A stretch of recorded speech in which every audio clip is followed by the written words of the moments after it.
आज रांची में लगभग 15 केस लिए थे और 15 केस जैसे गढ़वा, पलामू, रांची, आपका बोकारो, जामताड़ा, हजारीबाग, ऐसे करके तमाम एरिया का केस आज हमने लिया था। विशेष रूप से 2 केस प्रमुख थे जिसको हमने बहुत गंभीरता से लिया है। सबसे बड़ी बात है, रांची में रिम्स 2 से संबंधित मामला था जो हमारे आयोग में थे और आज उसका सुनवाई हुआ। लगभग 222 एकड़ भूमि है। इन तमाम भूमि पर हमने सुनवाई किया है और सुनवाई के दरमियान कितने वहां के रैयत है और जिनका जमीन वहां गया है, ऐसे लोगों का जो अधिग्रहण किया गया है, ऐसे लोगों का पूरा रिपोर्ट हमने मांगा है। जमीन से संबंधित वो रिपोर्ट हमें मिल गया है, लेकिन उन रैयतों को जिनका जमीन को अधिग्रहण किया गया है, ऐसे कितने लोगों को उसमें मुआवजा मिला और मुआवजा जिनको मिला है, कितना एकड़ भूमि या कितना डेसिमल भूमि का कितनी राशि दी गई है, इसका रिपोर्ट भी हमने मांगा है। अभी ऐसे जो अधिग्रहण किया है और मुआवजा की बात है, वो अभी तक दिया हुआ नहीं है। इसका रिपोर्ट के लिए हमने उनको समय दिया है। आज जिला प्रशासन और रेवेन्यू डिपार्टमेंट, राज्य सरकार सभी आए थे और स्पेशल रूप से हमने इनको बैठक भी किया और विशेष रूप से जो हमारा पिटिशनर है उनका पूरा टीम भी यहाँ आए थे।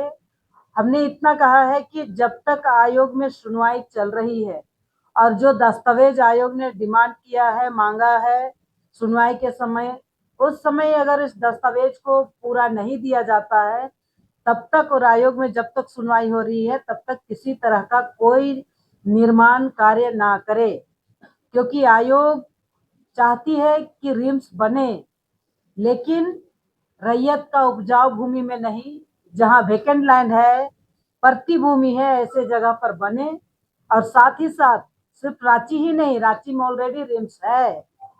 आप सिमडेगा की ओर देख लीजिए, पूर्वी सिंहभूम, पश्चिमी सिंहभूम, खूंटी एरिया है, बहुत सारे जनजाति समुदाय के लोग और वहां दूर ग्रामीण क्षेत्रों में रहने वाले समस्त समाज का लोग प्रभावित है। सबको रांची आना पड़ता है। अगर उस साइट अगर आप चिन्हित करेंगे तो ऐसा लगता है कि वहां बन सकता है। उसी तरह से गुमला से आपका चैनपुर, आपका डुमरी, ऐसे अगर उधर सुदूर ग्रामीण क्षेत्रों में देखिए तो आज भी वहां आने जाने के लिए एम्बुलेंस का अभाव है, डॉक्टरों का अभाव है, गायनोकोलॉजिस्ट का अभाव है।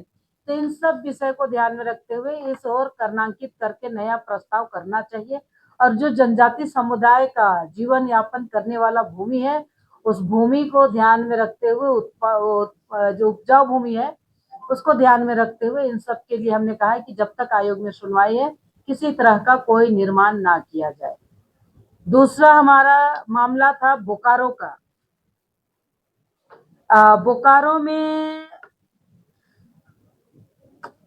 जो एरिया है बैतकारो का, बैतकारो में पिछले सीसीएल के द्वारा और वन विभाग और डिस्ट्रिक्ट के द्वारा लाखों पेड़ काटे गए और बिना ग्राम सभा का पेड़ काटा गया, ऐसा विषय सामने आया था। आज हमने बैठक किए हैं। ग्राम सभा का पूरा रिपोर्ट डिस्ट्रिक्ट के तरफ से हमें सबमिट किया गया है, लेकिन जो हमारा पिटिशनर है उसने कहा है कि ये जो ग्राम सभा किया है इसके बारे में उस समय के तत्कालीन सीओ ने कहा है कि ये सही नहीं है, उनका रिपोर्ट हमें दिया गया। तो आज जिस तरह से सुनवाई हुई है, पुनः उसको जांच करने के लिए बोले हैं। उस समय का तत्कालीन सीओ किस अवस्था में बोले हैं और ये जो मुखिया का या ग्राम प्रधान का या कुछ लोगों का वहाँ विरोध था, किस आधार पर हुआ और किस आधार पर ये ग्राम सभा करके पारित किया गया है। जो पेड़ लाखों में काटा गया है उनको पुनः स्थापित करने के लिए भी बोला गया है और इनका पूरा जब तक जांच नहीं हो जाता है वहां किसी तरह का खनन नहीं किया जाए। पूरा रिपोर्ट आएगा, ग्राम सभा हो तभी ये काम हो सकते हैं। बाकी जो रांची में जमीन से संबंधित मामला थे, कई सक्सेस हुए, उनका दखल दिहानी का टाइम भी दिया गया है। कई लोगों का मामले पर FIR हुआ है PO एक्ट लगा करके, और कई लोगों का जो है वो SAR कोर्ट के माध्यम से जमीन वापसी का मामला सामने आया है। और वो अधिकारी जिसने किसी किसी का जमीन को, जो बकास भुइयारी जमीन है, बकास पहनाई भूमि है, बकास मुंडाई भूमि है, इन सब भूमि को कहीं ना कहीं रजिस्ट्री कर दिया गया है। तो उस समय जो रजिस्ट्री किए है उस अधिकारी पर कार्रवाई करने के लिए आयोग ने कहा है। सरकार ने बजट पास किया, मंत्री भी खुद कहते हैं जो सरकार कहती है कि 3 साल के अंदर वहां पर तैयार कर दें। और एक बात कि अभी जो रिम्स हमारा है, कल हम 2 इंस्टीट्यूट का रिव्यू करेंगे। एक अपना स्वास्थ्य संस्थान जो है राजेंद्र प्रसाद मेडिकल, जैसे रिम्स की बात करते हैं, रिम्स का रिव्यू सुबह में हम करेंगे रिम्स परिसर में ही।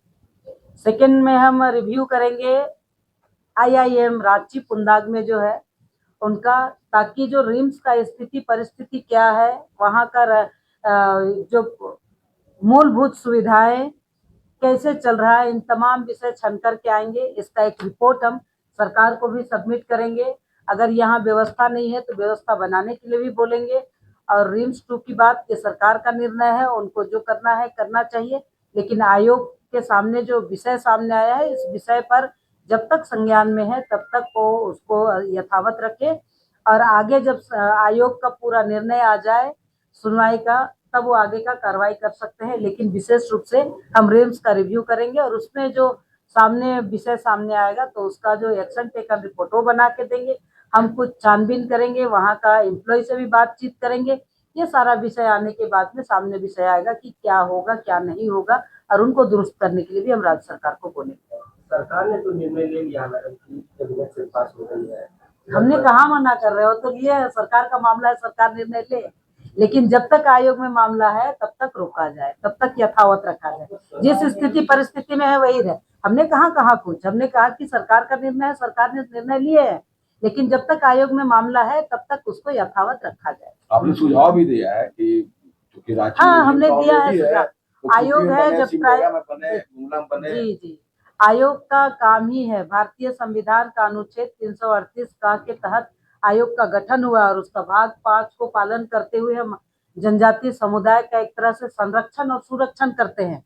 और आयोग का जो अगर हम बात करेंगे तो आयोग जनजातीय समुदाय का रक्षा के लिए है। अगर उनका रक्षा कवच ना बन पाए तो क्या ही करेंगे।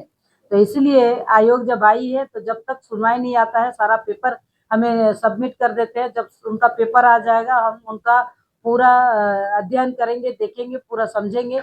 अगर सही में रैयत ने इस जमीन का अधिग्रहण किया है और उनको मुआवजा भुगतान किया गया है, तब आयोग आगे का निर्णय आपको बताएगी। जब तक हमारे पास इसीलिए जब तक आयोग के पास में रिपोर्ट हमें देंगे, आयोग को रिपोर्ट सबमिट करेंगे, आयोग उसको अध्ययन करेगी, देखेगी। जब तक आयोग में मामला है तब तक के लिए यथावत रखा जाएगा। कुछ रिपोर्ट जमा करके कुछ टाइमलाइन दिया गया है? हाँ, 1 माह का समय दिया है। हाँ, एक मामला अपने क्या बोलते हैं सो कौन सा बस्ती था, नामकुम और मांझी का मामला है। अपने मुखिया है नूतन पहान, उनका जमीन को लगातार दूसरे लोग 4-5 सालों से कब्जा करके और उस पर हस्तक्षेप करते रहे। आयोग में आने के बाद में उनकी जमीन को पुनः अभी मामला सामने आया, आयोग में सुनवाई हुई और लगातार 2-3 बार हम लोग ने उनके मामले को सुने हैं। अब 3 साल बाद जो चल रहे थे मामला, कहीं SIR कोर्ट में, कहीं कुछ और कहीं कुछ, इधर उधर होते रहा। आज मामला सामने आया है और उनको 13/7/2026 को उनको दखल दिहानी दिलाया जाएगा और उनका जमीन उनको वापस होगा। क्या नाम है उनका? नूतन पहान है। हाँ, ग्राम हरातू पंचायत की मुखिया भी है। मैडम एक सवाल है, आपने अभी कहा बेलगांव में सैकड़ों पेड़ों की कटाई की गई ग्राम सभा की मंजूरी के बगैर। झारखंड समेत विभिन्न राज्यों में सैकड़ों नहीं बल्कि हजारों लाखों पेड़ काटने का मामला प्रकाश में आया है। क्या राष्ट्रीय जनजाति आयोग ने इस पर नोटिस लिया है? देखिए, जो हमारे पास में बेचते हैं या किसी अखबार के माध्यम से हमारे तक आती है तो हम स्वतः संज्ञान लेते हैं। हमारे पास में ट्राइबल से संबंधित कोई भी मामला होगा, ट्राइबल जनजाति जहाँ निवास करते हैं, जैसे हमने बैतकारों का बात किया, वहाँ की जनता ने हमें ऑनलाइन पेपर सबमिट किए थे। पूरा पेपर देने के बाद में सुनवाई हमने दिल्ली में भी किया, 2 बार रांची में किए। आज जब हमने किया है तो ग्राम सभा का पुस्तिका हमें दिए है। अब वो हमारे रिपोर्ट बनने के बाद में हम पिटिशनर को देंगे, पिटिशनर उनको देखेंगे, वो फिर से मुझे बोलेंगे कि ये सही है या गलत है। वो पूरा जांच का विषय होगा। अगर उनको लगता है कि अपने लोग वहाँ सिग्नेचर किए हैं, उस गांव का रहने वाला व्यक्ति है या नहीं है, वो पूरा डिटेल्स उन तक जाती है, फिर वो हमें बताते हैं।